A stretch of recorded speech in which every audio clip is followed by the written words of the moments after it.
Okay, this is it, right down here. Yeah, it's right down the hallway here. Yeah. This is where it all happened in the summer of 1971. Right down this corridor in the basement of the psychology department is where we converted these offices and storage rooms to prison cells. And we had students like yourself, college students from all over the country, play the roles of either prisoners or guards. This was the yard, the prison yard.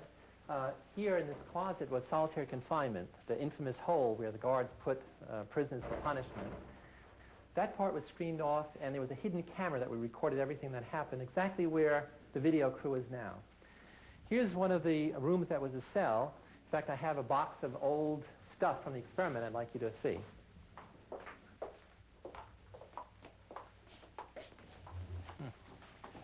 Now, here's a box with old memorabilia from our study. The sign.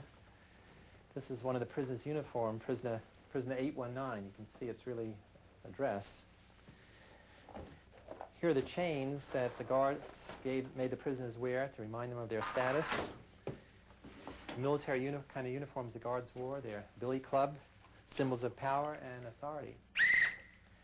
And you can see over on the wall, one of the prisoners etched the days of the week to mark the passage of time, starting on Sunday, Monday, through the rest of the week. Well, how long did the study last? Well, we were going to run it for 2 weeks, but we had to end it after only 6 days.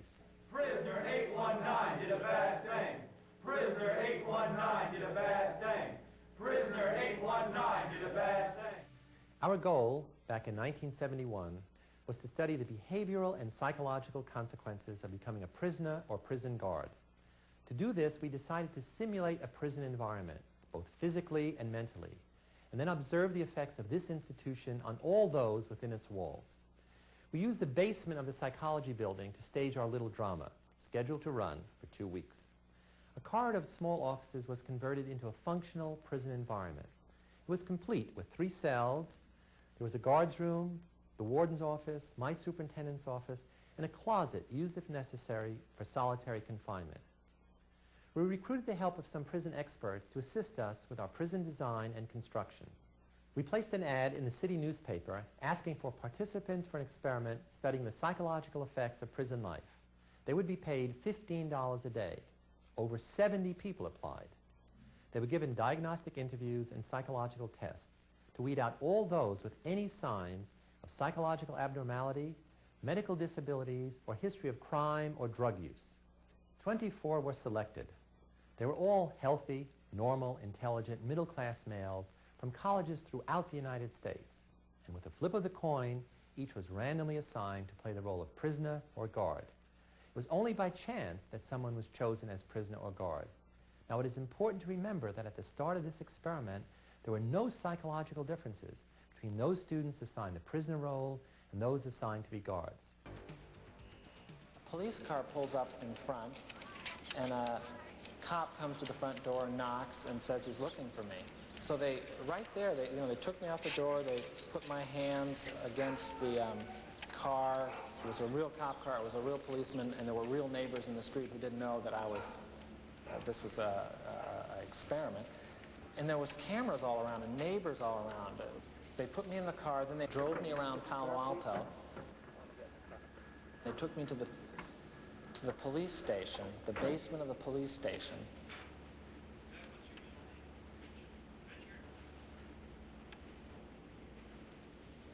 Then they put me in a cell. I was the first one to be picked up, so they put me in a cell, which is just like a room with a door with bars on it. They locked me in there in this degrading little outfit.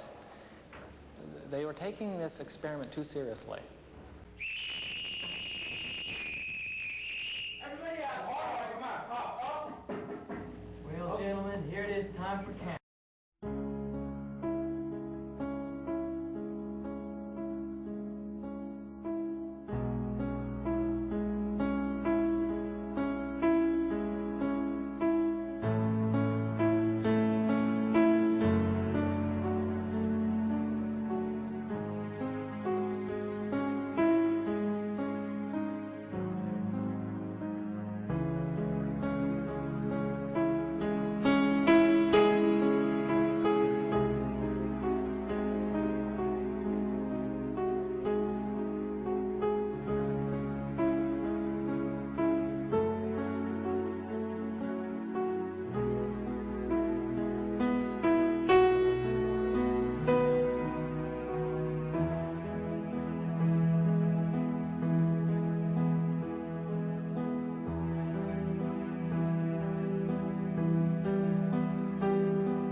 President Bush said today that he was disgusted by pictures of Iraqi prisoners being abused by American soldiers.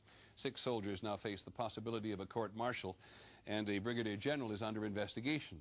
Many Americans will be disgusted by what they see, and the damage to U.S. interests in the rest of the world is hard to calculate, but it will be significant. At which point do you say it's enough? If there were no photographs, there would be no Abu Ghraib, there would have been no investigation. You can do this, stress positions, do whatever you want to do to them. We need that information. You'll go crazy if you don't adapt to what you're seeing. It was never clear to me what was allowed and what wasn't allowed in Iraq. Technically, unlawful combatants do not have any rights under the Geneva Convention. There is no such thing as a little bit of torture.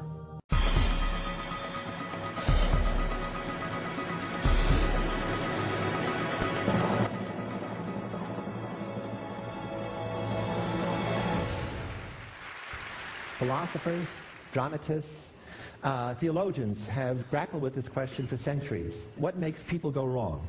Interestingly, I asked this question when I was a little kid. When I was a kid growing up in the South Bronx, inner city ghetto in New York, I was surrounded by evil, as all kids are who grow up in a city.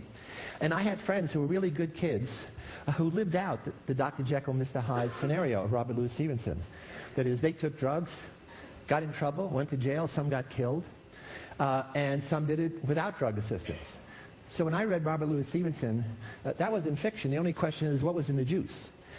And more importantly, that line between good and evil, which privileged people like to think is fixed and impermeable, with them on the good side and the others on the bad side, I knew that line was immovable and it was permeable. Good people could be seduced across that line, and under some rare circumstances, bad kids could recover. So the Lucifer effect, although it focuses on the negatives that people can become, not the negatives that people are, leads me to a psychological definition. Evil is the exercise of power, and that's the key. It's about power. To intentionally harm people psychologically, to hurt people physically, to destroy people mortally or ideas, and to commit crimes against humanity. If you Google evil, a word that should surely have withered by now, you come up with 136 million hits in a third of a second. A few years ago, I'm sure all of you were shocked, as I was, with the revelation of American soldiers abusing prisoners in a strange place, in a controversial war, Abu Ghraib in Iraq. And these were men and women who were putting prisoners through unbelievable humiliation. I was shocked, but I wasn't surprised, because I had seen those same visual parallels when I was the prison superintendent of the Stanford Prison Study. Immediately, the Bush administration, military said what? What all administrations say when there's a scandal: don't blame us, it's not the system, it's the few bad apples, the few rogue soldiers. My hypothesis is American soldiers are good, usually. Maybe it was the barrel that was bad. But how am I going to deal with that hypothesis? I became an expert witness for one of the guards, Sergeant Chip Frederick, and in that position, I had access to the dozen investigative reports. I had access to him. I could study him, have him come to my home, get to know him, do psychological analysis to see was he a good apple or bad apple. And thirdly, I had access to all of the 1,000 pictures that these soldiers took. These pictures are of a violent or sexual nature. All of them come from the cameras of American soldiers. Because everybody has a digital camera, a cell phone camera, they took pictures of everything, more than 1,000.